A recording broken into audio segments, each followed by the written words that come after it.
আমি ডানা কাটা পরি, আমি ডানা কাটা পরি, আমি ডানা কাটা পরি। ঢাকাই চলচ্চিত্রের সবচেয়ে আলোচিত চিত্রনায়িকা পরীমণি। বাংলাদেশের তারকাদের মধ্যে ফেসবুকে সবথেকে বেশি অনুসারীও তার। নামে শুধু নয়, এমনিতেও নিজেকে সবসময় পরী ভাবেন এই নায়িকা। সম্প্রতি অ্যাওয়ার্ড অনুষ্ঠানে তিনি বলেন, নিজেকে সবসময় পরী মনে করি, কারণ আমি সবসময় উড়তে থাকি।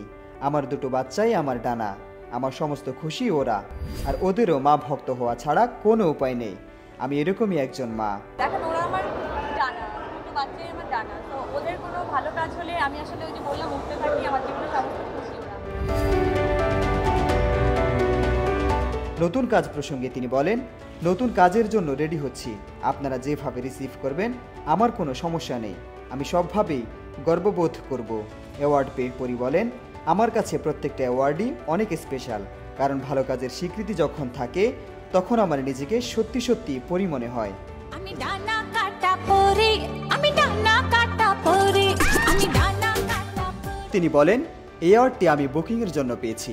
আমার মাতৃত্বকালীন সময়ে মাদারহুডের যে জার্নিটা ছিল, সেই জার্নি শেষ করে এটা আমার প্রথম কাজ।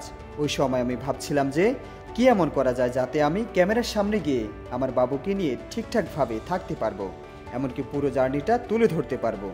তার জন্য একটা ট্রায়াল ভার্সন ছিল, কিন্তু এটায় মানুষ এত ভালোবাসা দিয়েছে যে মনে হচ্ছে এটা পূর্ণদৈর্ঘ্য সিনেমা।